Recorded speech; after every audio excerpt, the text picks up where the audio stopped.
For all things Halloween, this is Hauntformer, and welcome back to the podcast. Y'all remember that I have a podcast? No.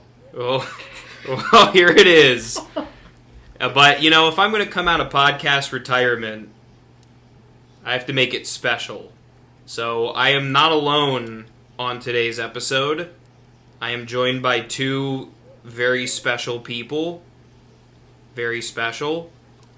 I'm joined by Jaden from Jaden's Videos, who does Fearville with me and other stuff. And I'm joined by filmmaker, director Austin Spicer, who's made short films with me and other films that you will see soon. Or not. Or not, we don't know. Well, thanks for indulging me, gentlemen. Thanks for having us. So basically, it's almost the midway of the year, and it is the midway of the year. Well, technically, July is halfway across the year. What? Basically, yeah, that's 6 months. 6 months is June. No, January, February, March, April, May, June. It's to finish June to get to 6 months. Whatever. The point is, gotcha. We're halfway across the year, basically. There's no major horror films coming out until Maxine that I know of. Quiet Place Day 1. But who cares? Yeah. Well, we can briefly talk about the future of the horror movies at the end. But, point is, I usually make reviews of every horror movie that I see. And I haven't made a single one this year. And I was partially a bit discouraged just because of those videos not getting as many views. But ultimately, I make videos because I like them, not because they get views. But also, just to be fair, some of these were real stinkers, and I just didn't feel like setting my whole system up to just say that a movie was bad. So I saved it for here. And that's what we're going to talk about. We're going to talk about the horror movies of 2024. Now, I've seen all the ones we're going to talk about. I don't know if there were ones that you guys saw that I didn't see, but I have a total of 9 movies. And the reason I got Jaden and Austin on the podcast is because we saw a lot of these together. And so we may share somewhat similar or maybe different opinions, and that's where the drama can come in. Anyway, here are the 9 movies that we're going to be talking about. And these are in chronological order through 2024. And we're just going to go one by one down the list. Some of these, there's not a lot to talk about, but some of these there are. And I think before I jump into the list and before we talk about them, I can say, maybe on behalf of all of us, that this isn't the strongest year for horror so far. There were a couple of interesting contenders, and there's some that I think are good, but as compared to years past, I feel like there's a lot to be desired. And there were a few on this list that I was really excited for that let me down a bit, in some ways.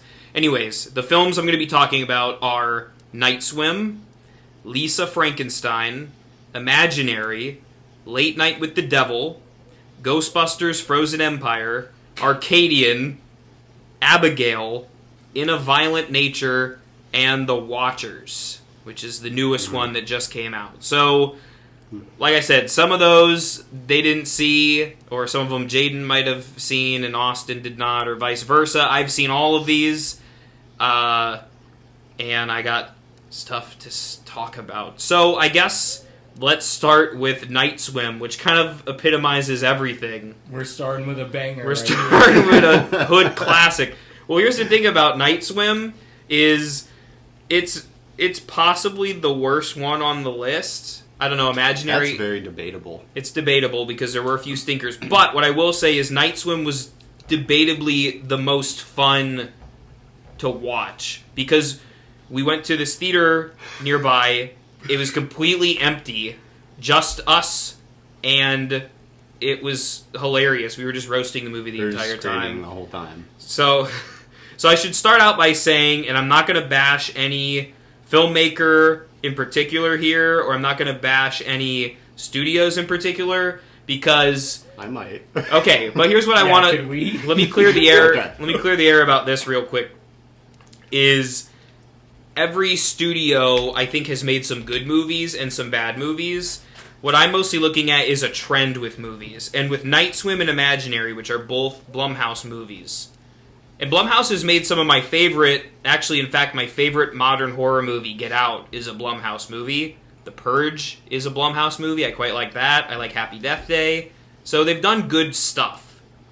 But their business model is just, like, throw a million darts at the board and see what sticks. And the ones we've gotten so far this year are the darts that, like, hit the wall. So, and I think what I'll say is Night Swim and really Imaginary just lean into so many tropes that I'm just sick of. And I feel like we're beyond at this point.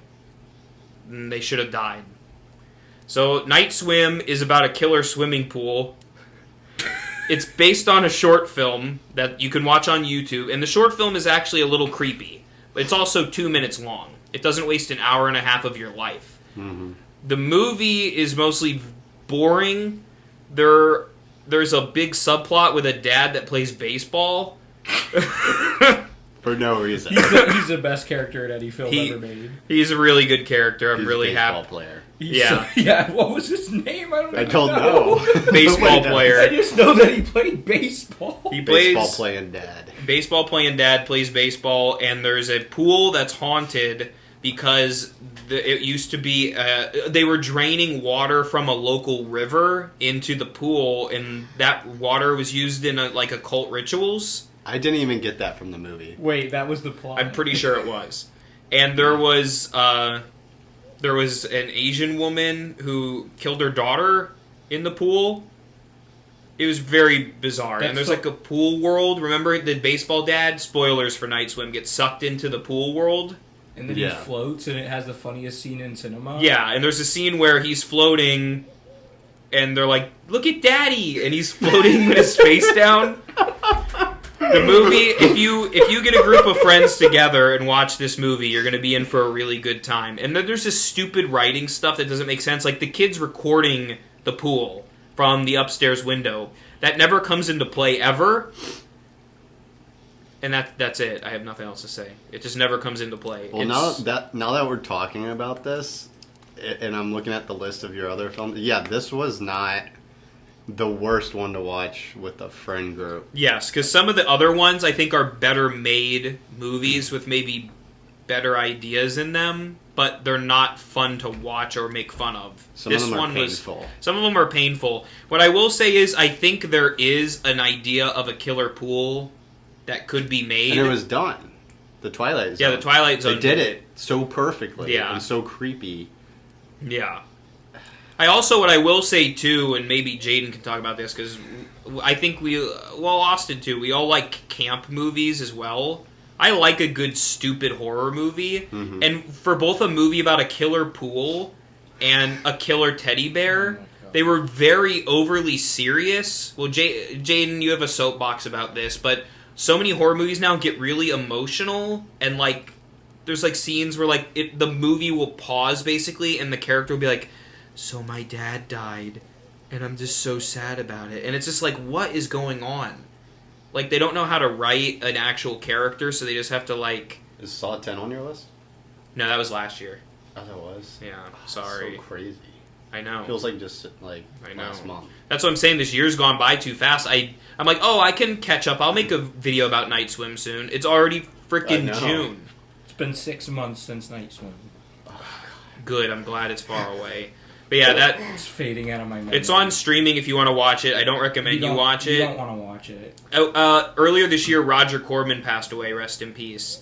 I know he wasn't the best filmmaker or anything, but he at least had fun with doing it. And I feel like Imaginary and Night Swim were severely lacking fun. They were just very self-serious. I think that's just a trope recently that modern filmmakers are just it has to be serious. It's got to be everybody's trying to be something that they're not. Yeah, you're making a movie out of frickin' pool. Exactly. Lean into that. It could have been a great vibe. It could have been fun. Yeah. Or it could have actually I don't know if you've seen those videos of the back rooms, the pool rooms. Oh yeah. What if he got sucked in and then went to a pool world That would be so I don't creepy. know. It would have been weird, but okay. Like, I will give Imaginary... Well, we'll get to Imaginary in a second, but... No, you can't give it anything. Well, I was going to give it at the end. It gets a little creative with, like, the world right. of the imaginary world. Well, okay, well, let's save that. All right, any more thoughts on Night Swim? It just sucks. Fair. Mostly because it's emotional for no... It's about a pool, right? But the thing is, also, the pool isn't really the villain. Like, there's ghosts in the pool. Oh, yeah, can I also mention that there ain't no night swimming... Except for like 2 minutes. It's the opening scene. It's all during the trailer day. that they advertised for months. The whole film That's the is only... just the dad playing baseball, I remember. The rest of the movie is during the day. And then the pool being talked about during the day, but like no one goes in it for like the hour and a half runtime. That might have made it at least a little creepier if like everything happened at night. It's not even at night. It's in the dark. It has like a daytime pool party. Like what? Yeah, I don't get it. You can't see Jaden right now, but he's in physical pain. And the thing is, just the MacGuffin of having a killer pool, like, just step out of the pool. Like, that would end the whole movie. It's don't go in the pool. Like, well, you think of, like, Jaws, right? Like, Jaws is, if you just stay out of the water, the shark can't get you. So, the movie is written well enough where it shows you why they're in the water or why they have to go out and face the shark. There's no incentive, like, just, literally, if you thought your pool was haunted and killed people, just move. Or just don't go in the frickin' pool. Cover it up. They had a reasoning for the dad going in the pool, but it was stupid. I don't Oh, know, yeah. I don't know if I want to So say it because bad. I don't know if it's a spoiler. At this point, spoilers for Night Swim. It like healed him. It heals him, and again, that is just a stupid way to make him was go. so You dumb. didn't care that... I didn't care that he got I don't healed. care He got about him healed. getting healed. Like, all I know about him is that he plays baseball. You just don't care about anything the whole time. Honestly, I would have been fine with if the whole movie was like an anthology of just different people who go in the pool. That would have been 10 times But better. the thing is, how creative can you get with killing people in a pool? They just get sucked under, and that's watch it. the Twilight Zone episode. Yeah, and or just watch the short film, which it's not that great, but it's only 2 minutes. The Twilight Zone is about these kids who have their parents who are terrible parents, and they're like about to get divorced. So these kids are like, "Oh, the pool's like cool," and they go down deep and go too deep, and then come back up, and they're like in this little Other magical dimension? island of kids, and this Oh. sweet grandma that all she does is bake you cookies and cakes, and you can help her, and like it's just happy. So they never want to go back to their parents, but it's not. That's what Imaginary could have been. Yeah, Like, that kind of sounds like Poltergeist, too. Yeah. Like, where she gets sucked into another world. Like, all these movies, there's something in them. They just don't try. I almost felt like this movie was written by AI. And that could be said for a few of these. it did feel like AI. Right? Yeah. Maybe it was. Yeah, it might have I been. wouldn't be surprised. Blumhouse, don't use AI. We'll write your movies. We'll do a good job. We'll make them fun for people. People just... I think, at the end of the day, people want to have fun at the movies. Like, yes, a horror movie should scare you, but if it can't do that, then at least have fun with it. And this movie was Just just... be entertaining. Just have fun. Yeah. Although we were entertained in Night Swim, Yeah, but we for were. other reasons. We made it entertaining. Yes, yeah. Not the movie. If I went... put it this way, if I saw this movie alone, Oh my it would have God. been horrible. Or if we saw it with a packed theater and we couldn't make And we jokes couldn't about joke. it. Yeah, if we Yeah, had to yeah. sit there, That'd and be be painful. We had a Yeah. perfect That'd be storm. painful. Have a movie party and make popcorn and watch this movie, and you might have a fun time if you have friends with good wits. Yeah. Okay, that's Night Swim. I'm All done right. talking about that Yeah. piece of crap. All right, now we move from the worst to debatably the best on the list is Lisa Frankenstein, which Jaden and I thought was named after Lisa Frank, the girl It stickers. was. It is? Yeah. Oh. Okay, well it is. It's got Catherine Newton in it, which she's great. She's in Abigail as well, which we'll talk about in a minute. But she's also pretty fun in Abigail. I'm not gonna talk about Abigail yet. But Also, you missed the opportunity to go, "Hello, Lisa." oh yeah, sorry. Hello, Lisa. It's too late. Yeah. They already aren't watching the podcast. They aren't listening to this. No, but Lisa Frankenstein was a great movie, in my opinion. Like, here's the thing, though. It's not the best movie ever, but because it's, like, around all of these other Yeah. not great movies, it stands out because it had character. And it had fun. The two ladies that wrote it, like, you could tell they were passionate about it. Yeah. And it shows on screen that they were passionate about it. Oh, yeah. So you appreciate it that much more. Yeah. It's not perfect. No, but not at all. It's got little characters in it. It's got fun moments. It's cute. It's funny. It's cute. It's a good... Like, it's rewatch. Like, I saw it twice in theater. Did you see it 3 times, Jaden? Not in theaters. I saw it twice in theaters, and I saw it once at home. So you really liked it. Yes. So, yeah. I mean, I thoroughly enjoyed it, too. It wasn't very scary, necessarily, but it was in the vein of, like, 80s horror comedy, would be what I would say. Basically, the basic plot is a girl brings a corpse back from the dead and, like, dates it. That'd be a simple way of explaining the plot. I mean, there's other stuff, too. It's sort of coming of age a bit. It's good. It was a fun time. It had a lot of good music selections, good needle drops. The monster was really cool, played by Cole Sprouse, with some interesting makeup. The only thing I will say that could have made it funnier at the end is spoilers, she gets romantic with the monster, and I wish it would have looked more corpsey to exaggerate the funny, because at the end it basically looked like Cole Sprouse. Yeah. And it would have been funnier if she was making out with a corpse. I'm trying to remember, wasn't that the point that every time he got in that tanning booth, he got better? Yeah, she helped him. She made him better. But I mean, it had a good... I remember the sister was a cheerleader, and the dad was goofy, and the mom was kind of a jerk. All of these characters had distinct character, unlike baseball player. Yeah. Or other generic, at least things stood out, and that made the movie more enjoyable. And the movie was well paced.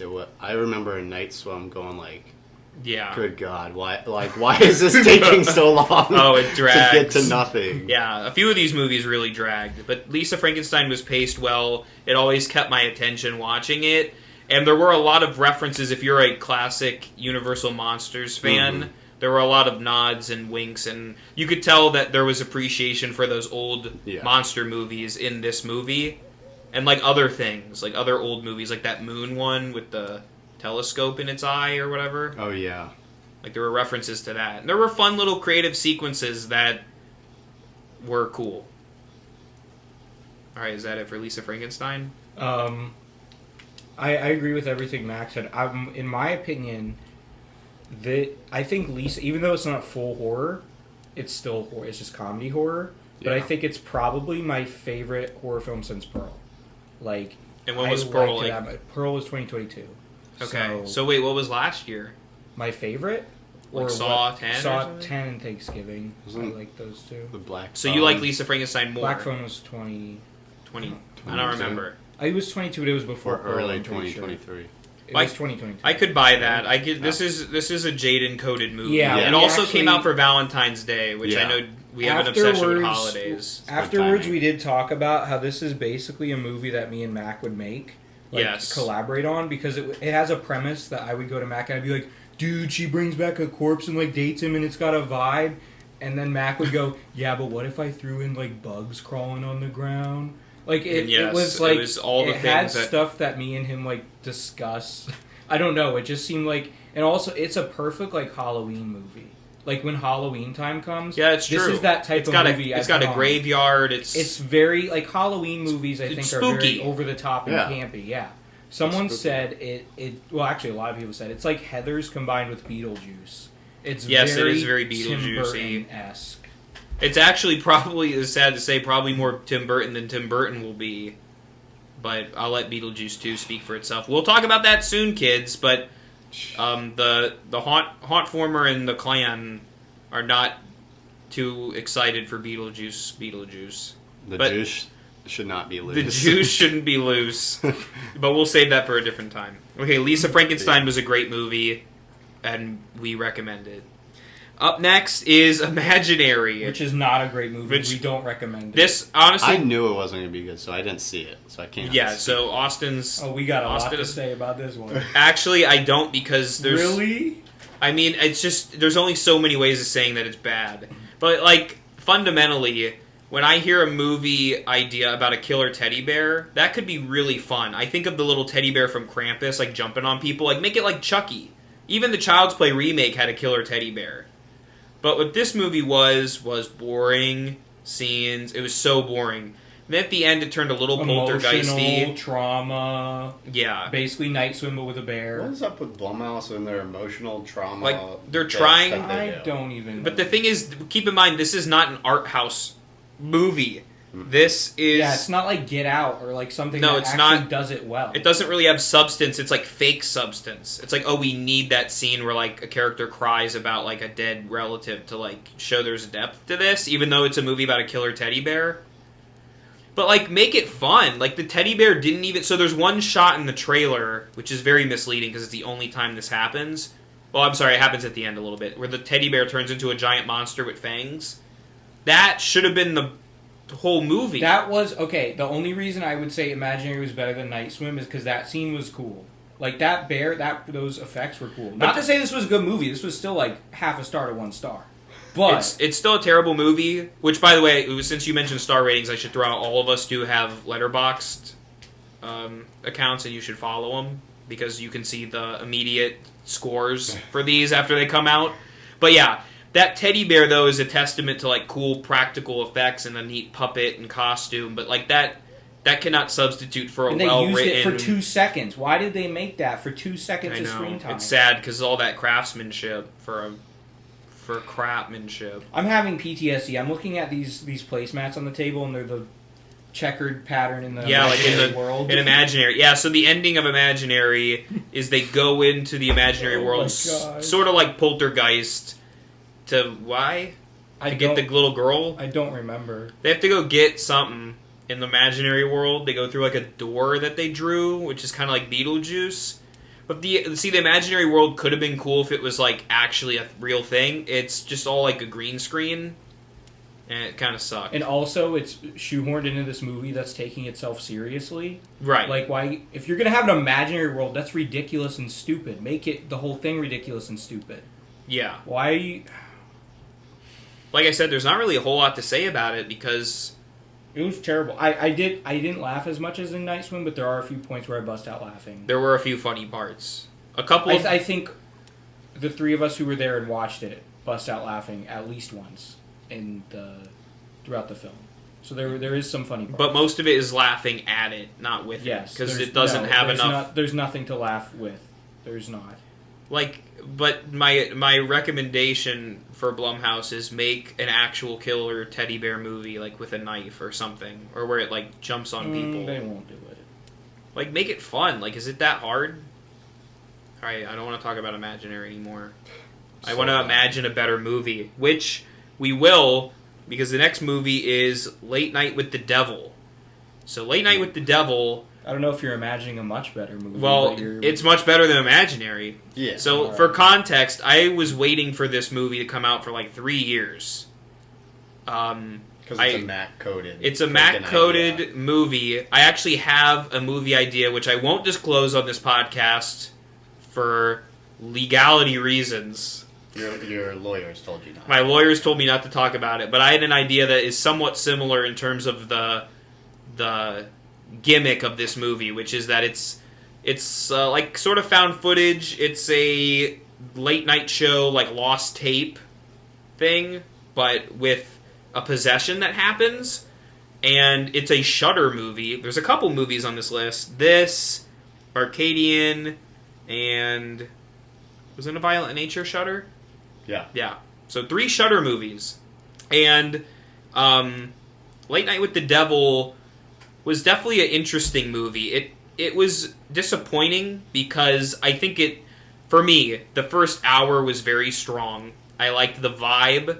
I liked that it was Halloween-y. I thought, it wasn't the most convincing, like, retro look, but it was good enough, and the actors were fine.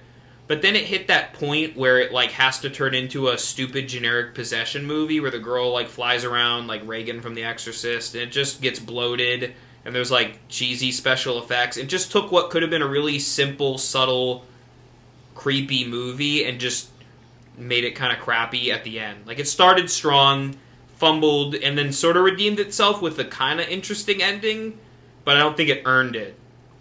I would recommend it overall for its novelty, but there were a few hiccups along the way. Also, I should point out that when we saw it with Dave Bautista. Yeah. A.K.A. Knock at the Cabin. He's not kidding. I went pee next to him. Austin went pee next to Dave Bautista. We live in Florida, and we were at a Tampa-based movie theater, and the WWE is based in Tampa, and Dave Bautista is in the WWE. I believe, yeah, he went to see it because he co-stars in Dune 2. And Dune 2 was out at the time. Yeah. So that was weird. Like, he was playing in other theaters while we were watching Late Night with the Devil. It was so really weird. And I'm glad Late Night with the Devil at least played in a theater. Now you can watch it on Shudder. And it's, I would recommend it if you have a Shudder subscription. What did you guys think of? I was very disappointed. I didn't hate it. I actually gave it 3.5 stars. But I was very disappointed because I thought I was going to give it 5 stars. Mm-hmm. From the trailers, I thought that the devil was going to be the talk show guy. And that would have been awesome. That is something the devil would do. He'd go on a talk show and like try to tempt people, whatever. Yes, you're right. I thought that too. It was just a stupid, regular, possessed girl like we always get. And who was the main actor? Because he could have been a great devil. Yeah, I thought he was convincing. I forget his name, but he's in Prisoners. Yes, he's excellent. There were a lot of scenes where I was like, wow, this is really cool. Yeah. And it was building up like there was a hypnotist guy, and it was like, maybe he's the devil, and he's trying to make you think there is no devil. I thought that, there is. yeah. And then it just turned into Possession Girl. And also, I think one of the big critiques, they cut a lot of corners with this movie. Like, they didn't fully commit, and you could tell. One of the main topics that people talked about was the AI art. Like, I don't know why they did that, because, like, you could tell it was... I'm not the biggest stickler for, like, oh, you can't use AI, because, I don't know, I just never really thought that much about it. But, like, you could tell it was AI, and it just looked bad. Like, why...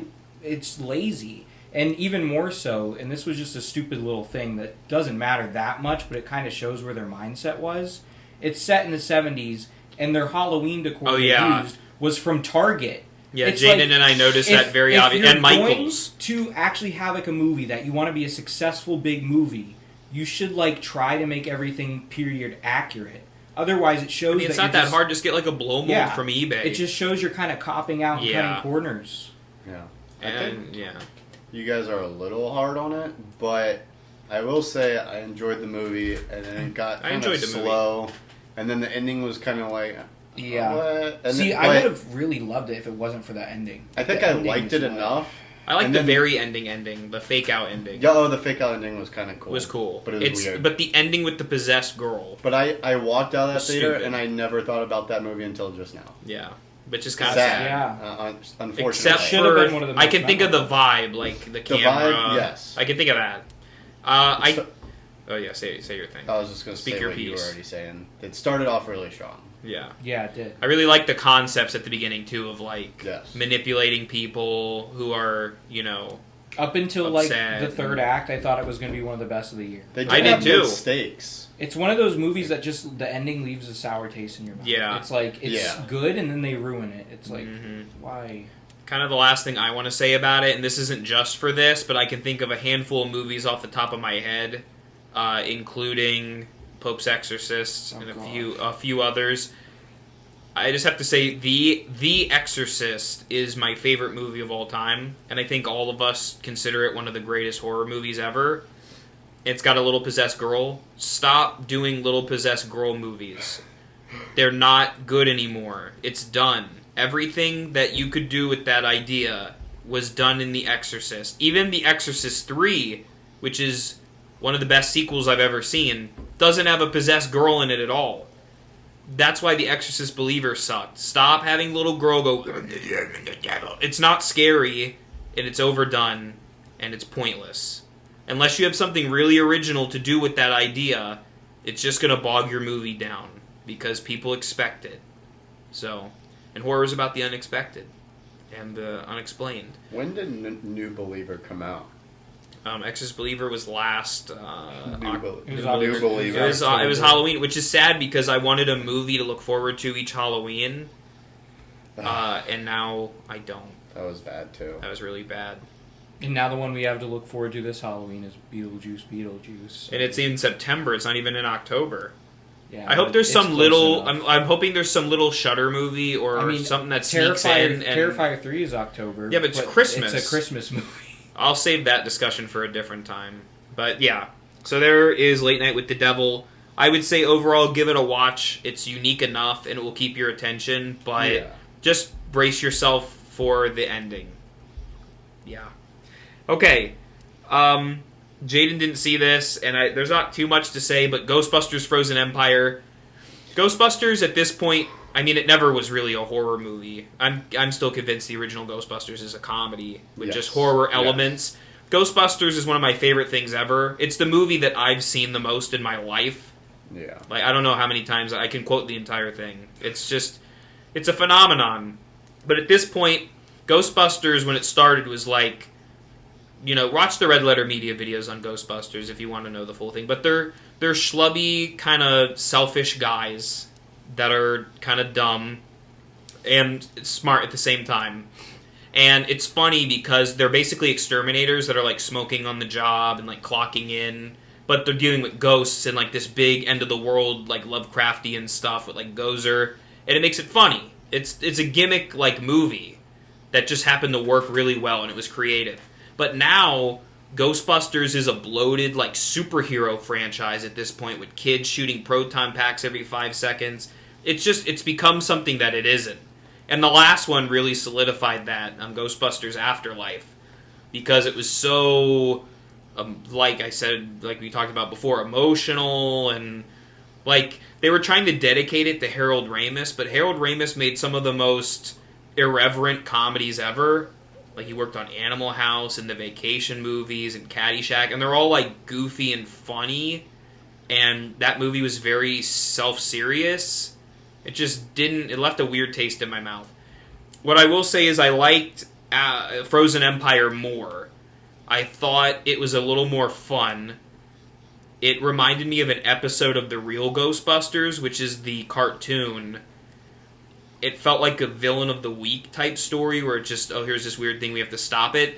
And I think the biggest positive I can say is they gave Dan Aykroyd a lot, and he saves the movie.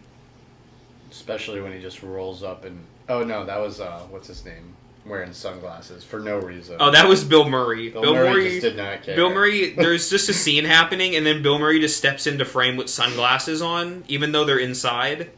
And I feel like Bill Murray just had those on already, and they just didn't tell him to take them off. Yeah, nobody's going to tell Bill Murray. And he just said some stupid, sarcastic stuff like, oh yeah, you see that big ghost? Yeah, he's stupid. And it was great. Like, that is what I wanted.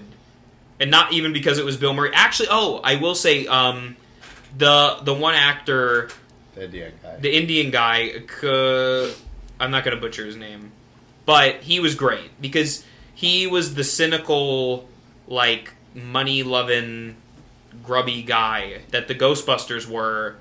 He brought the original movie's flavor to this and made it more enjoyable. He was the only one, and I don't know how many writers they had, but it was like one writer wrote him. Yes, or unless he ad-libbed a lot, which is what Bill Murray did in the original Ghostbusters, and it showed. Yeah. So... at this point, I don't know what the future of Ghostbusters is. It's going to be like, instead of frozen, it's going to be burning. Like, yeah, the next one's going to be hot. Yeah, sadly, I think they're just going to fizzle it out. I can't believe this is true, but I heard that the next one they want to focus on Slimer. It's going to be a Slimer origin story. Oh gosh, I'm going to kill myself. Oh, I can't say that on YouTube. No, whatever, it's fine. Because Slimer was briefly shown, which I will give, this one had a lot more practical effects, like the old ones. They did some puppets, like Slimer was a puppet. The big ghost, even though it was stupid in CGI most of the time, they cut to close-ups of its face, and it was an animatronic, and that was nice. So they tried. They were trying. This one irked me less than the little coming-of-age one that came out before. Yeah, that was like an indie drama with Ghostbusters as the backdrop. Yes. So yeah, I mean, there's not too much to say. It's Ghostbusters. That's Ghostbusters Frozen Empire.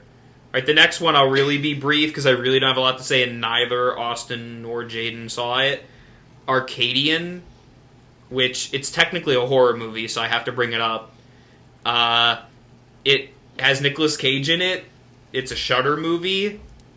It is very much like A Quiet Place. There are monsters that come out at night, and you have to be inside at night, but for some reason the stupid kids stay up until it's night, and then the monsters come after them. It was very forgettable. The monsters were honestly a little interesting because we'll get to this more with the Watchers because we have more to say about that.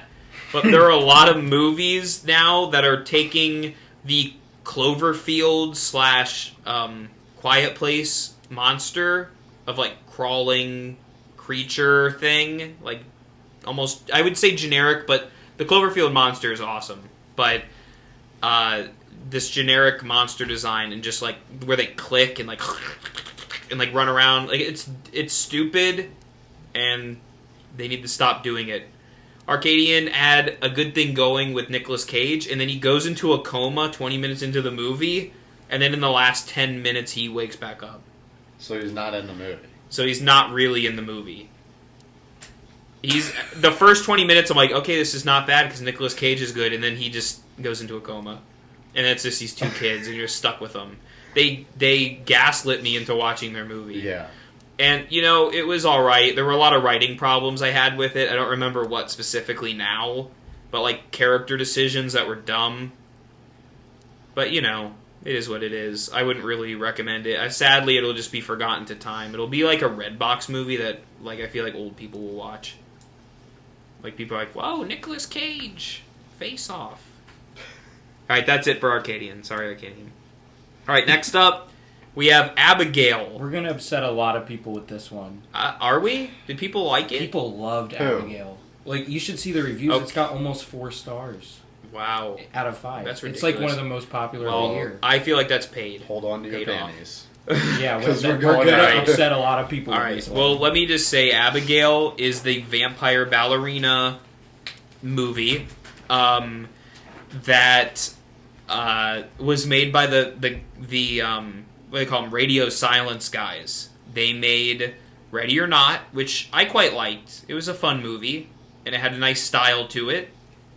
And then they made the 2 most recent Scream movies, which they're not as solid as the original Scream movies, but I think they're still fine enough movies, and they continued the franchise.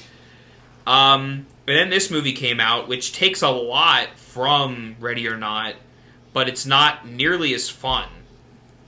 And no, I was very much looking forward to this movie, and it really let me down. Again, it's similar to A Case of Night Swim, where you have a goofy idea of a killer pool. You have a goofy idea of a ballerina vampire, and make it self-serious. I knew within the first 10 minutes was like them doing this heist and kidnapping the girl. I'm like, okay, this is fun. Yeah. And then there's a scene where the Scream girl just goes into speed runs character development for every character. Like, your mom didn't love you, and you did it, and it's just so bad. It's so in your face. Like, the writers had no clue what to do. They're just like, oh, she's gonna be like mysterious and tell the whole audience this character, so we don't actually have to do any character development throughout the movie. Right, we don't have to try. Like, it's done now. We got that out of the way. But then, it wasn't even in service of anything fun. Like, no. There's one scene where the little ballerina girl is dancing to, like, Swan Lake with a headless corpse. Like, doing, like, a little dance with it. And I'm like, that's fun. That's funny. Like, it's creepy and it's kind of funny. And that was the best scene of the whole movie. Is a 5-second scene where she's dancing. There's so many parts where I was like, oh, please make this better, because I wanted to like it. Like, I wanted to like it so bad. Every time she was dancing to, like, Danzig, I was like, yo, this is awesome. But then I'm like, oh, yeah, but the rest of this sucks. Like, I don't get it. The reason everyone likes this film that I've seen is they're like, oh, it's campy, fun. But it's not. It's not. There's a few scenes that are, but the rest is super serious. Like, it's too much exposition. There's a scene that really made me realize this isn't scenes of exposition. Where she's in a jail cell or a cage, she's in a and cage. she's just like, my dad in 1586. Like, shut up! Yeah, Shut it up. Stop dropping the lore. It's just really aggravating when you just want a steady flow and it just couldn't give it. Yeah. And it didn't even need this much character and lore. Like, it didn't. It could have been fine. It just needed to be a fun...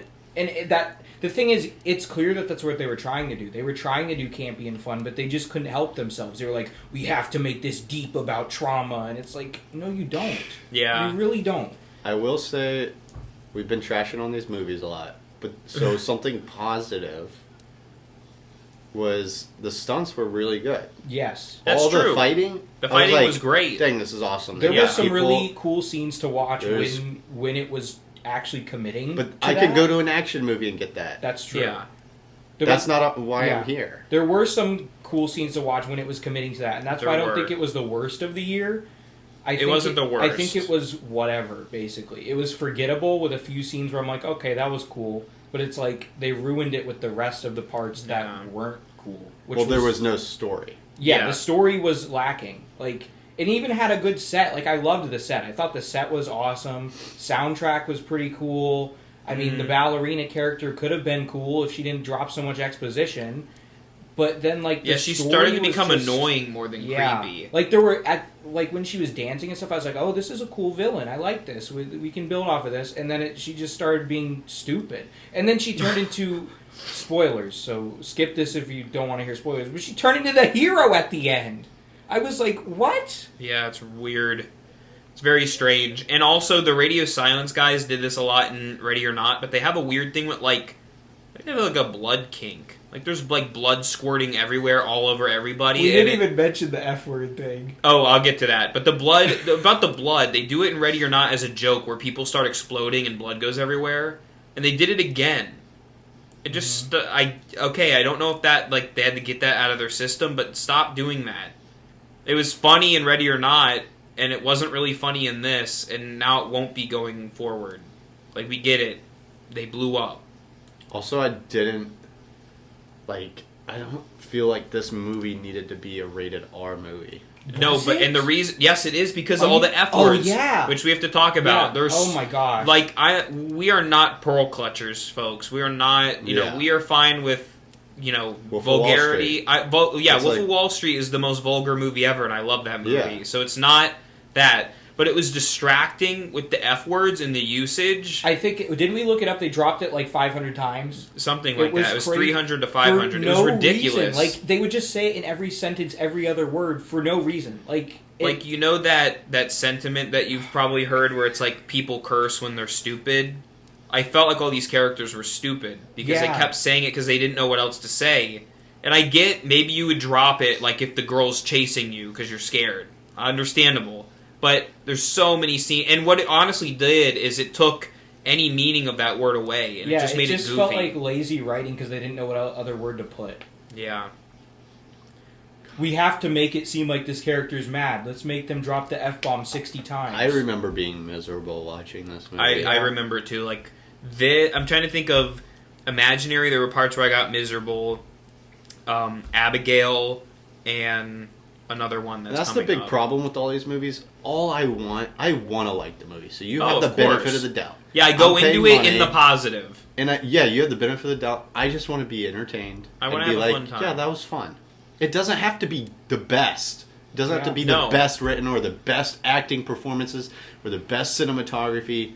It just has to entertain me. Yeah, which is why Lisa Frankenstein was so good, because it didn't take itself seriously. It committed to what it tried to do. It committed to entertain. I even give Ghostbusters, and Ghostbusters was a big bloated movie. Yeah. But at least it kept my attention and gave something, It was entertaining. It kept my attention. It was entertaining. Yeah. This just dragged bad. The pacing was way off. Mm-hmm. All right, that's Abigail. I'm sorry, Abigail. All right, so this next one is going to be interesting because we have very different opinions. But this is an interesting movie, though. It's In a Violent Nature, which is another Shudder movie, which, shout out to Shudder. It is, imagine a Friday the 13th movie, but you follow Jason the entire time. Well, entire with an asterisk. Sounds like a good idea. Sounds like an interesting idea at least. So, like, basically when the kids, like, teenagers would run away from Jason, you just stay with Jason and just see him slowly walking through the woods. I busted out laughing so many times during this movie, and clearly it had a sense of humor to it. Just watching this Jason character walk through the woods, you see his name's John. It just like a nature film for 20 minutes. It eventually just makes you bust out laughing. It like breaks down your brain. But it's not, honestly, from my standpoint, it's not laughing at it. It's definitely laughing with it. Like for me, when I laughed at this one, it was because I was enjoying it. Because it was so obscure. And it's like ironic that it's so beautiful. Yeah. You're looking at this beautiful nature, and just like the most evil, sinister thing is just walking through it. That's one thing I really liked about it, because it kind of like showed you what a slasher film would be like if it wasn't a film. Like it showed if this was in real like a life, documentary. There's not going to be music. There's not going to be tension. There was You're no just going to watch a killer kill someone. Yeah. Like it felt. I wouldn't say it felt real, because there were some points, and I'll talk about them in a minute, that took me out of it and that I didn't like. But it felt more grounded than something like Friday the 13th, which obviously I like Friday the 13th more as a film. But with what this was trying to do, being grounded, I feel like it did it very well. For the most part. There are a few things that... Well, there was one scene in particular which started off... So there's a scene where a particular character is about to die in a pretty grotesque way toward the end of the movie. I'm not going to spoil it because I actually care about this one enough. But at first you're going, oh, yo, this is going to be so stupid and funny. And it just drags on so long that it becomes, like, painful. And it makes you, like, almost sad for the character. And I feel like that was indicative of the whole movie. I personally loved this movie. Like, I know Austin wasn't as fond of it. I know maybe Jaden is in the middle. This is in my top 3 of this year so far. Well, it'd probably be my top movies. 3 too. Yeah, unfortunately. Just all these but that's not saying much about that. My whole thing is, I think it's a cool idea. You're following this guy. Johnny. Great freaking kills. Great special practical effects. Great kills and a cool look, like his mask. Yeah, and even when he takes the mask off. And you could tell like it's super low budget. He plays with a race car keychain. Yeah. Austin, you missed that. I know. I would have made you give it 5 stars. Ran out for 1 second to go pee. And he would have given it 5 stars. I saw him with his mask off though, so I saw that. But I just felt like if you took the freaking hour of him walking around, they could have cut it up a bit. Yeah, it would have been a really great short film. That's a cool concept. How long was it? An hour 45 or something. It was so long. I feel like some of it built suspense, but it did get to a point where I'm like after a little while too. Like when it first does it, it's very funny and interesting. First it's like okay, but then you're like, okay, I know what is going to happen now. He's going to walk through nature. Like, you can get to... he doesn't do anything. Because there's, 5 kills? It's just funny thinking about it. It's just a zombie walking through the woods. That's the movie. I thought the setup was kind of cool. Yeah. It's very cliche, but purposefully so. And that's fine. Because it's trying to hit every beat that a Friday the 13th, they sit around the campfire, and they all split up, and they have to get someone who knows about the history of the monster, and it all plays into it. My biggest issue with it wasn't even the slow pacing. The thing, I really liked it. I'll say, I didn't like it as much as Mac, but I did really like it. It's probably my second favorite of the year, which again, that's not saying much, but I did really like that one. But my biggest issue was that it had this premise of following the killer, but it didn't fully commit to it. Like, for the most part it did, but there was a scene even near the beginning where there's a shot of, the kids around the fire, and it's a scene that goes on for, 10 minutes. It should have been watching the killer watch them. Why did it go to the kids? It broke the whole thing. That's true. And in terms of gimmick movies, because I like a good gimmick movie. Mm-hmm. And by gimmick movie, I mean a movie that goes beyond the conventions and does something fun. But Late Night with the Devil did the same thing. It can't commit to the bit. It has to break it. Even Late Night with the Devil cut from the show to behind the scenes things, and it's just this wouldn't happen. Yeah. It was weird.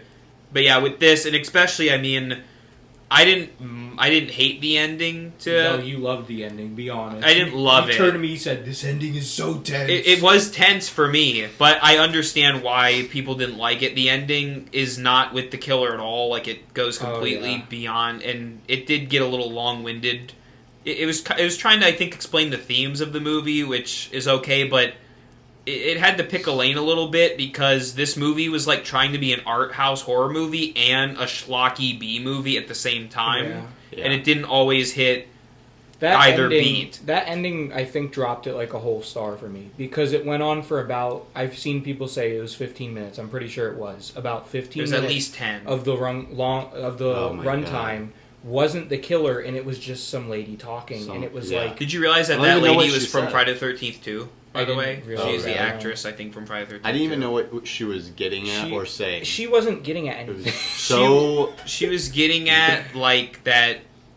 Because the movie... Again, that's the thing, is I'm going to read into it deep for a sec, but it also is just a stupid movie with, like, gory kills. So it's like... Yeah, Friday the 13th never had a deep meaning to it. There wasn't a point for that, because the whole film was supposed to be following the killer, but then at that point, it's making you follow the victims for some reason just to get a point across. Right. So, like, I think it should have ended. What I thought, the whole film, I thought he was going to kill everyone. I thought this was going to be a slasher where there's not even a final girl, and it breaks that trope because it follows the killer.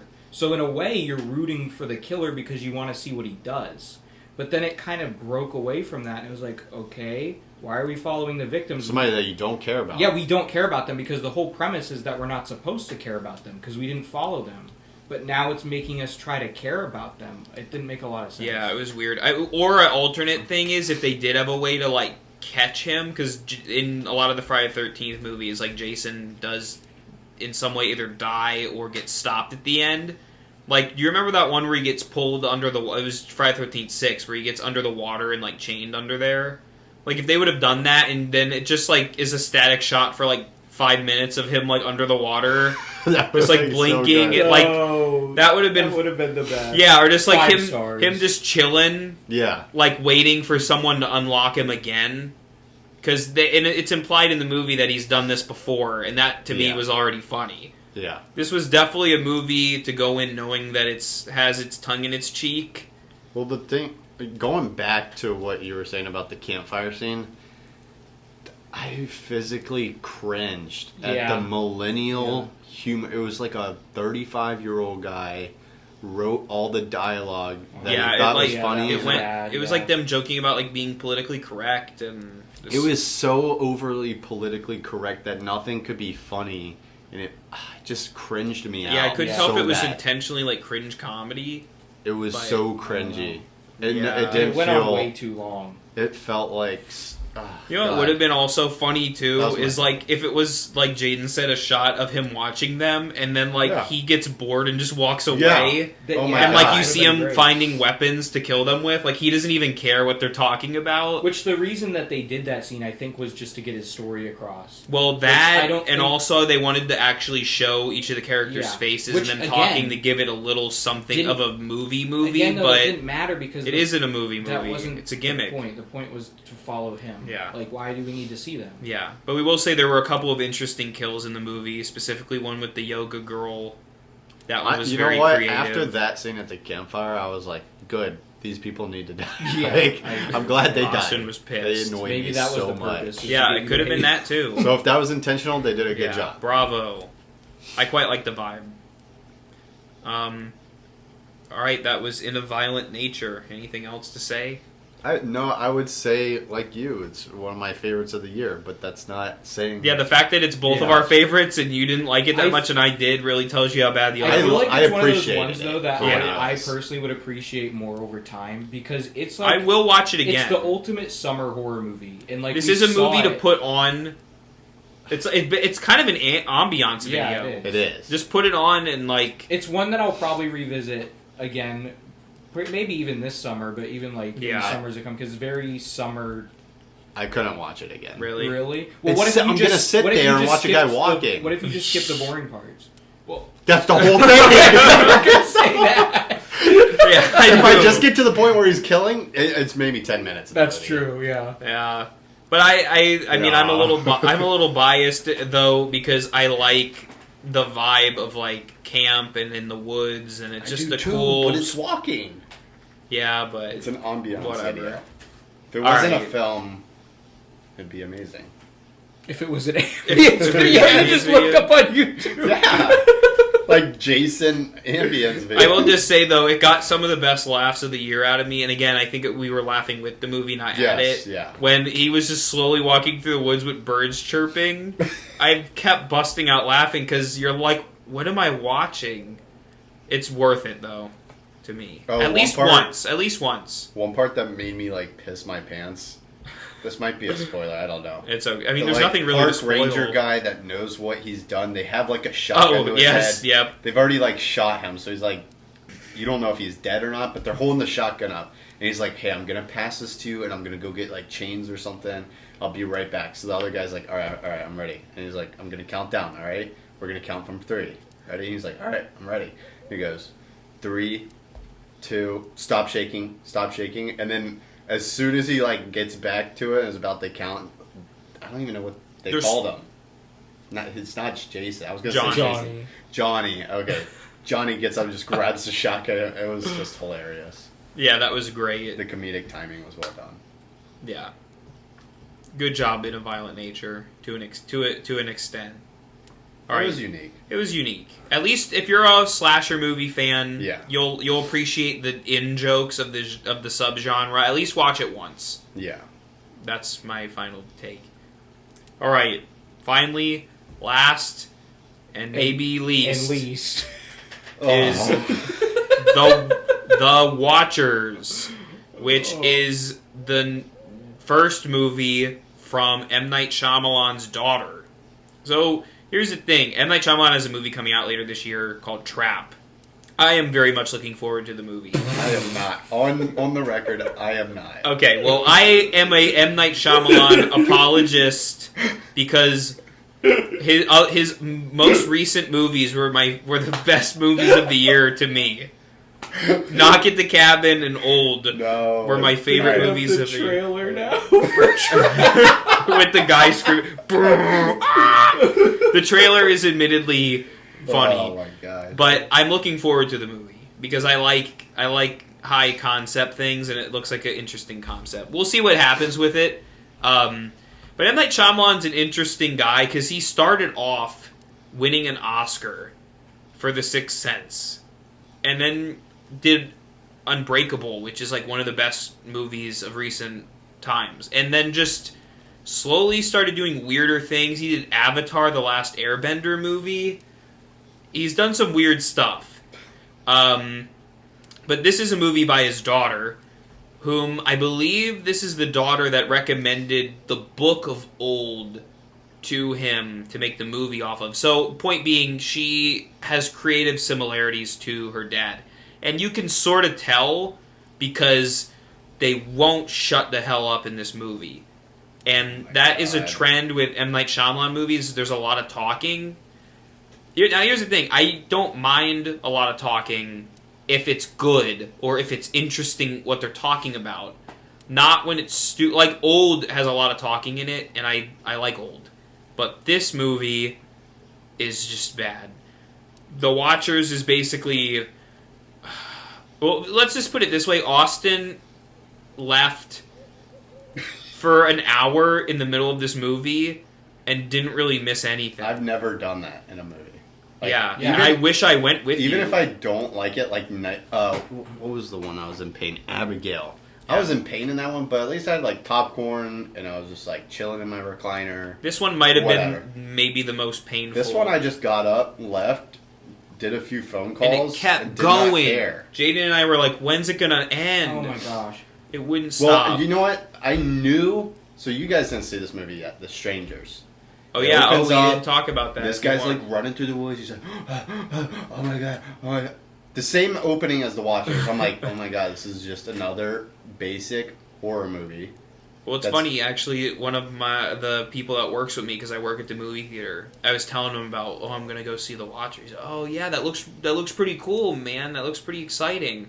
I'm like, yeah. And he's like, yeah, they have the cool masks and stuff. I'm like, what? You mean The Strangers? Oh, yeah, sorry, I mixed them up. Yeah, because they have the same sounding name.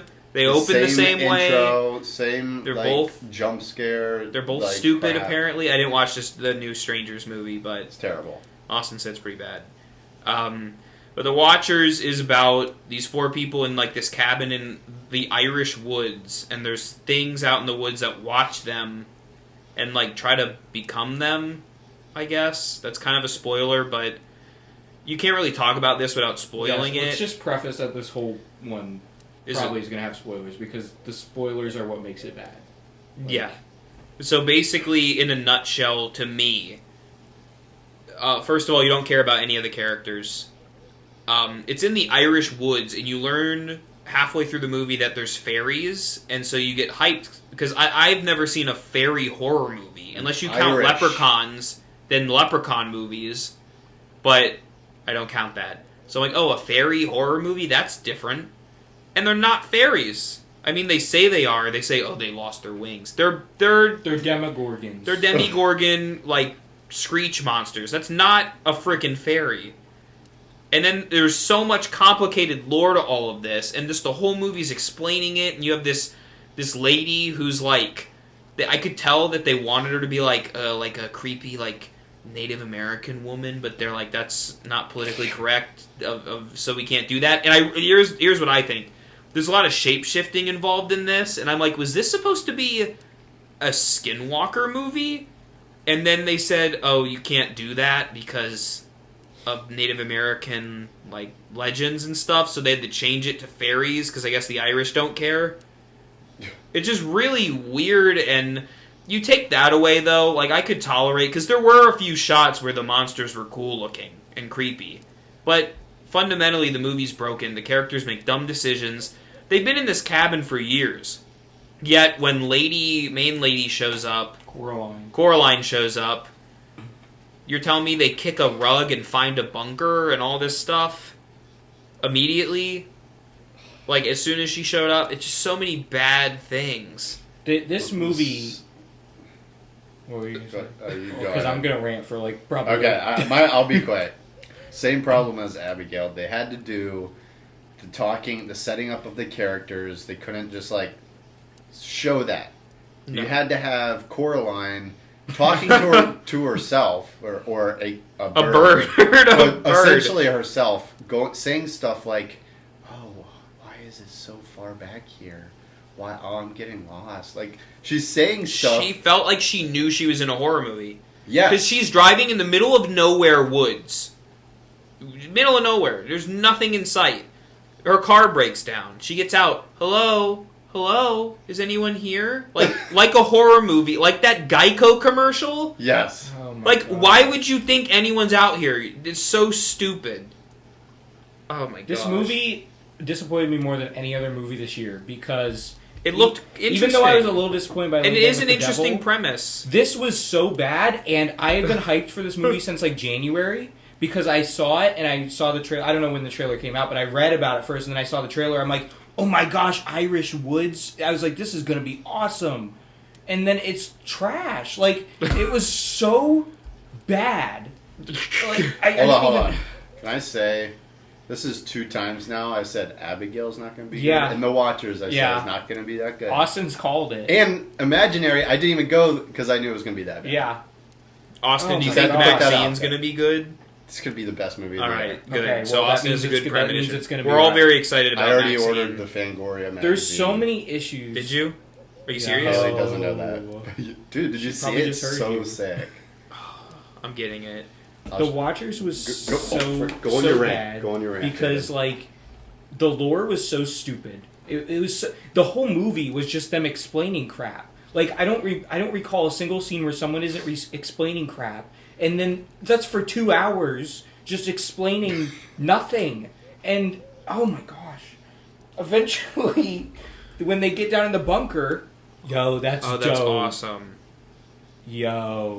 That's cool. Not the Watchers, Maxine. No, we're looking at the Maxine thing. Eventually, when they get down in the bunker and they watch a video of, like, research guy, it's like, oh, it's one of these movies. Yes, it pans over to a old... like box computer, and they click on the mouse and it works, somehow, and then they open the files, and there's all these files, and they say, like, video, like, .vod or whatever, or .mp4, whatever, and they're scrolling, and I'm like, please don't click on it, and have in my head I go, they're gonna click on it, and there's gonna be a guy in a lab coat, and he's gonna drop more lore. And he's gonna sit down and he's gonna go, number 42. Yes, and guess what? It's exactly what happened. It was so bad. Like, I'm so glad I walked out. It's like this is sad too, because it was like a film student movie. I think Haley, Austin's wife, said that this was like what'd she say? Well, she said it's like she's never made a short film. Yeah, she never even made a short film, and then jumped into this because M. Night's her dad. She didn't. I heard that she didn't. Like, but why did M. Night... Yeah, but why did M. Night Shyamalan not coach his daughter to make a better movie? Because he's not good. But he has done good things, even if you want to say his other... Yes, he's done great stuff, but he also has done equally just as bad stuff. So he's very hit or miss. Yeah, but it should be better than this. It should be at least... It should avoid at least I like think that. He stood back and was like, got her the resources she needed, and was and like, just let her do it. You just have to add I will give her. She has a lot of room for improvement. She just needed to start with like a little short film. You learn so much on your short film before releasing. I don't know. I'm getting on a soapbox here. There are a lot of things I also want to say about stupid decisions too, like writing decisions, not just character wise, but like it? I don't know, an idiot. It's okay. So here's the thing: it's based on a book, but the book came out in 2022. Year. Oh, 2 years ago. Okay. Which is the same time that my book Comeuffins came out.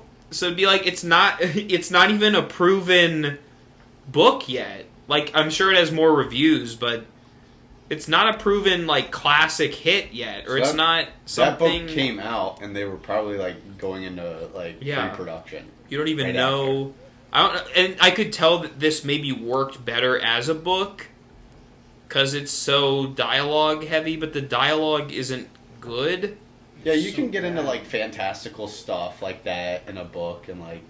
Yeah, I feel like there's maybe a better world building. If they tried to make this like good, like I think they were trying. Ultimately, with this whole film, they just had to keep the premise, burn the script, and write a whole new one. Because the premise was fine. Like fairies in the woods. Sort of. There were some scenes where I was like, "Yo, this is gonna be cool," because they're at the window. This is at the very beginning, because by 10% in, you know it's not gonna be good. But they're at the window, and then you hear like clapping in the woods. It's like, this is kind of weird. There's things out there watching them and like applauding. You never hear the clapping again for some reason. That was just a thing that just got discarded. Tell them about the flower. There's the flower, but there's also the bird. She has the bird at the beginning, and she talks to it so much. Yep. Then it doesn't come up again the rest of the movie. It's exposition. And it kind of shows you that the bird's just there because she had no one to talk to at the beginning. So it was literally just there so they can. I knew that was going to happen from the beginning. And she cared about that bird way too much. Like and then she didn't. Yeah, that's the thing. Is because it was only there for the dialogue. But like there were parts where like she was running and like had to go back for the bird, and I'm like, this isn't even her pet. She was delivering it because she worked at like a pet store. Yeah, it's like, and she was like confined. You're gonna risk your life over this bird? It's just open the cage and let it fly away. So dumb. I get maybe there was a thematic thing with the bird, like it's a bird in a cage, like how she was in the cage for the Watchers, but then that like gets disintegrated by the end because then it's like they want to like take over the world and it's like why didn't they do this the whole time? The ending was so ridiculous. Like why didn't the Watchers leave the island? Keep in mind these are supposed to be fairies, okay? They start like it's like a lady like holding her up. I'm gonna destroy the world and like choking her like a super. This is a fairy. And the ending had me laughing so hard. She grows wings and perches on a house, and it gets all emotional. I almost pissed my pants. That's the only time where at least it sort of felt like a fairy, but I think you have to fundamentally change part of the concept, though, of them being watched, because why are they being watched? To be turned into? Because fairies... I don't know enough fairy lore. I'm sure there are shape-shifting fairies because there's a fairy for everything. This is probably why they were supposed to be skinwalkers, because the whole premise revolves around something a skinwalker would do, not a fairy. Right, exactly. But please make a fairy movie, somebody. Make a gnome movie, too. Yeah, if this had a way different story, it could have been fine. Like, the Irish Forest was like a cool setting. fairies are a cool monster, but then the story was so make a schlock spin-off movie where it's people in a house and they like have to stand by a window that's tinted, and at the end you find out that it's garden gnomes looking inside. Yeah. And make it really stupid. I'd watch that. It'd be better than this piece. This was another where there was no levity or no humor or anything. No. It was so dry. Like, even some of these other ones that I said didn't have, like, they had at least an attempt to, like, keep scenes light. This was all just, it was one serious tone. It was one note. And there was no tension either. Like, the whole you didn't care about any of them. Yeah, and it was the most quick-paced horror movie I think I've ever seen. Oh, the editing was really bad. It was so ridiculous. Like, she gets to the forest, 20 minutes later, they're already, like, banding together to escape. It's like, what? It's like they hired a TikToker to go, hey, make this, like, oh my gosh, watchable. So you couldn't even care for the characters. So maybe TikTok kids will like it. You didn't even have time to care for the characters. Smile. Yeah, that's true. I have a theory about that, but... The Smile theory? Yeah. I talked about Smile on this podcast. Terrible. We'll bring you back. My night is ruined because I'm about to watch. I know. Could we have ended on a good one? Yeah, we should have ended on a violent night. Okay, well, that was The Watchers. Let's end on the future of horror, at least for this year. I don't want to think about The Watchers. At least for this year, if not for more. No. So we have just off the top of my head, we have Maxine coming out. We have Trap. We have Quiet Place Day 1. Quiet Place Day 1. No, I'm kind of... There's Long Legs. Long Legs, Cuckoo, which I heard good things about, and Cuckoo. Legs is intriguing. I don't know what... The Saw movie got pushed back to next year. I don't know when the new Exorcist got pushed back. There's Nosferatu. Nosferatu. That should be... I'm hoping. There's one... Is that coming out this year? On Christmas. Yeah. Who did that one? I don't know. There's eventually going to be Thanksgiving, too. Oh, yeah. I like that. Yeah, Thanksgiving was fun. It's a hit and miss. We called it from a mile and away. There is Terrifier 3. And there's an untitled Jordan Peele movie. Is that even still coming this year? Because there's nothing probably not, but it's not. No, but it will eventually. What do you guys... What would the strategy be for horror movies? Like, what should they do? Be good? Yeah. Yeah. I think, like... Well, here's the other thing, too, is... And I specifically can call this out with Blumhouse, is they want horror movies like teenagers to go see them, because teenagers go with their date and they make out. And, well, like, that's been the case since, like, the 1950s with, like, big bug movies. Like, they don't really try that hard. They're just getting people to get their butts in the seat because they're young. But you're fundamentally not gonna make a good movie because of that. Because it's like a committee, like, panel movie. Like, oh, it has to be PG-13, so we can't have this in it. Like, they're even... Like, I think of Megan. Like, there were 2 cuts to Megan. And Megan could have been way more intense, and they just neutered it because of getting kids to go see it. But, I mean, she also did TikTok dances, so I guess they were gearing it for millennial and Gen. Definitely not millennial. Not millennial, like iGen. I mean, millennials did watch it, though.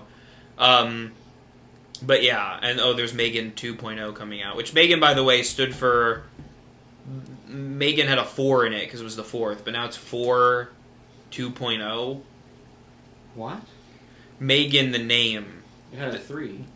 Oh, 3, whatever. But now it's called Megan 2.0. Should it be called Maforgan? There's no 4. It's 3. Yeah, I'm saying, but the next one, shouldn't it be called Maforgan, the next Megan?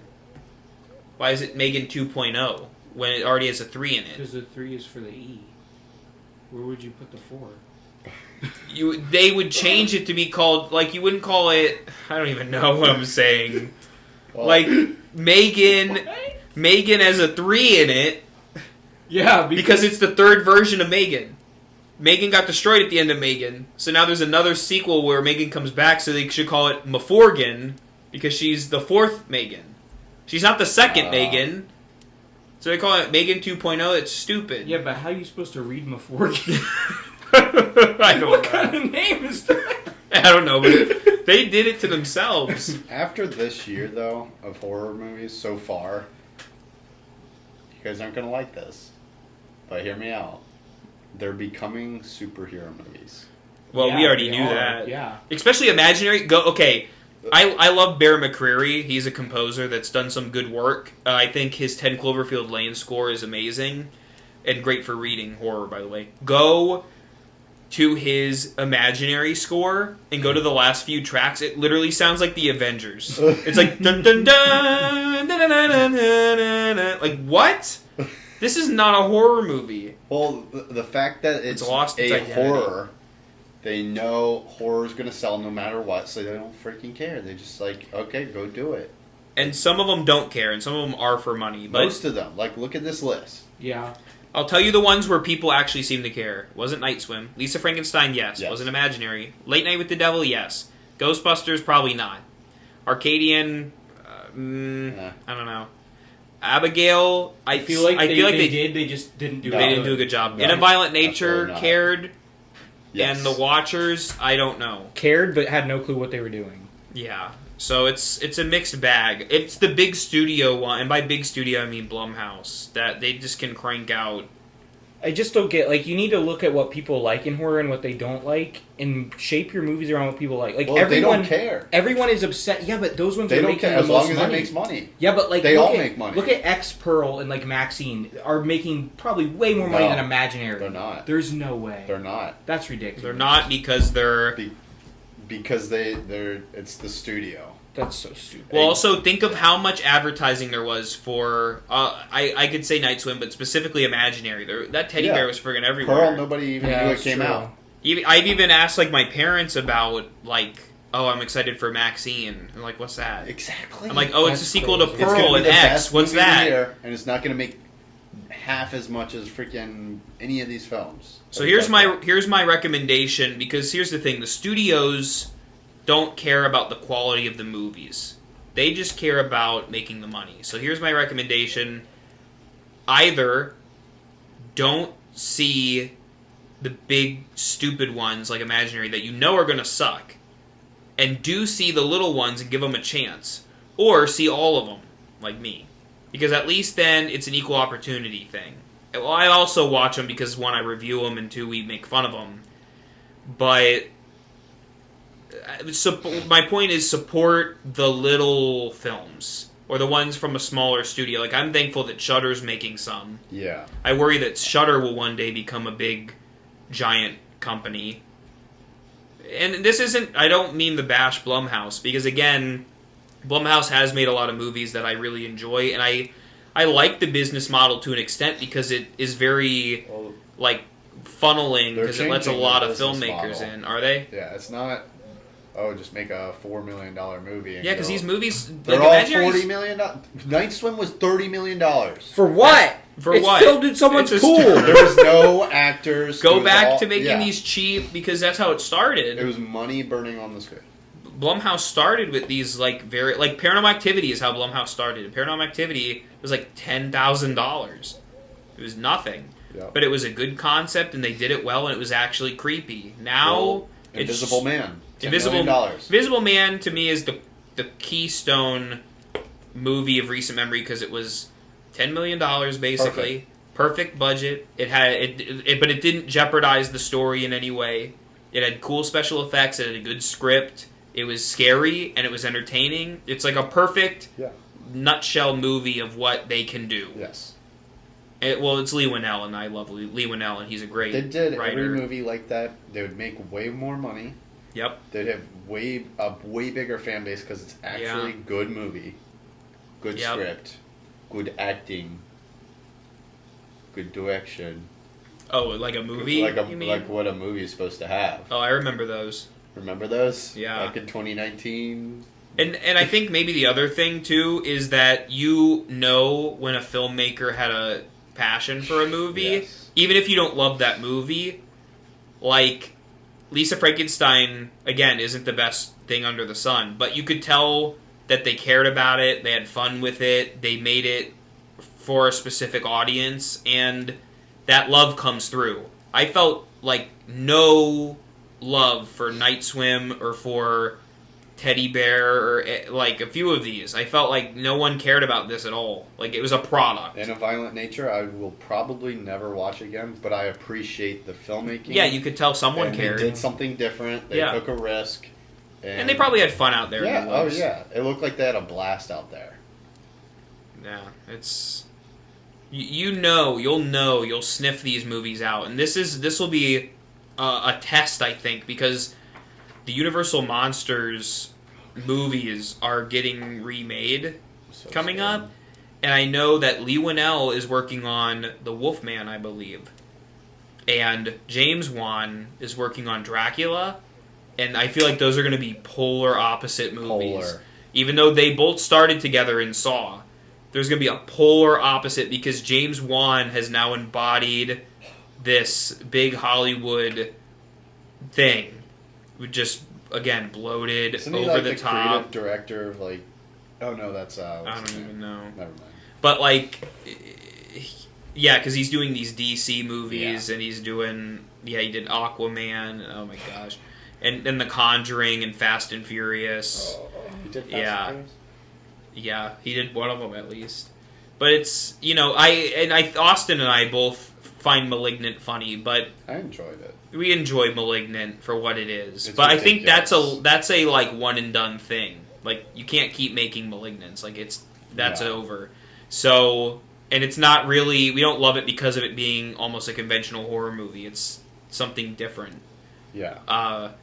But that to say, I think you're going to see a big contrast between those two movies because it's Dracula and the Wolfman, but you have one that's helmed by someone who knows what they're doing and can write a good movie and keep it... Not naming names.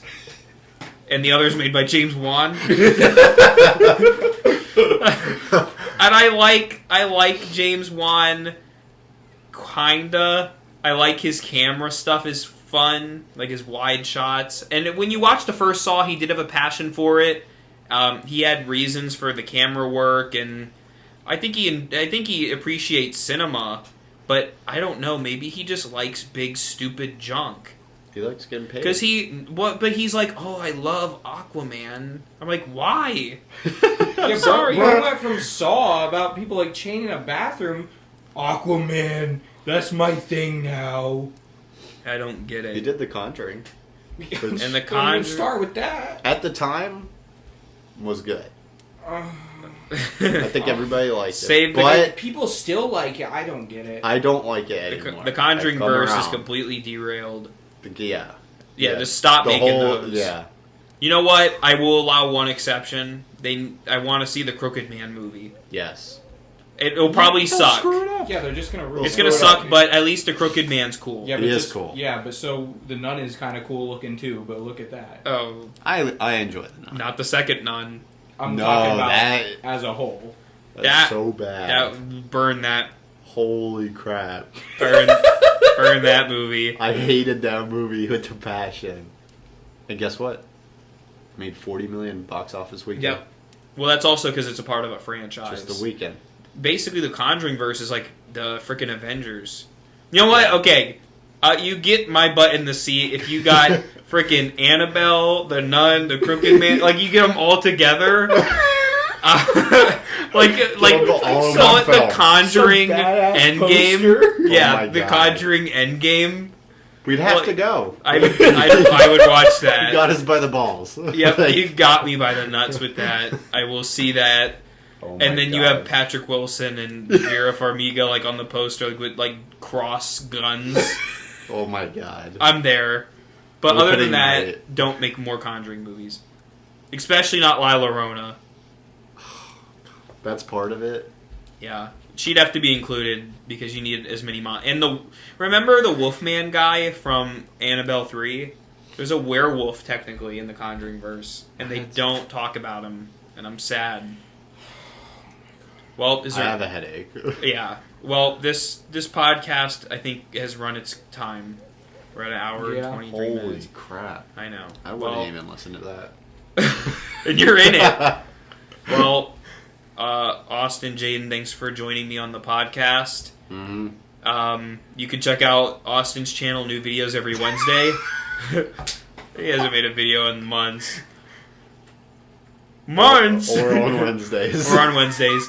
You can check out Jaden. Every video coming every Wednesday. New video every Wednesday, Jaden's videos, and you could also subscribe here to Hauntformer. Hey, leave your opinions in the comments. If you're one of the filmmakers that made one of these movies, we're sorry. We're sorry, or you're welcome if you made Lisa Frankenstein and A Violent Nature and Late Night with the Devil. Those are the three to me that stood out as being interesting and good enough. Yeah. Alright, remember, for all things Halloween, this is Hauntformer.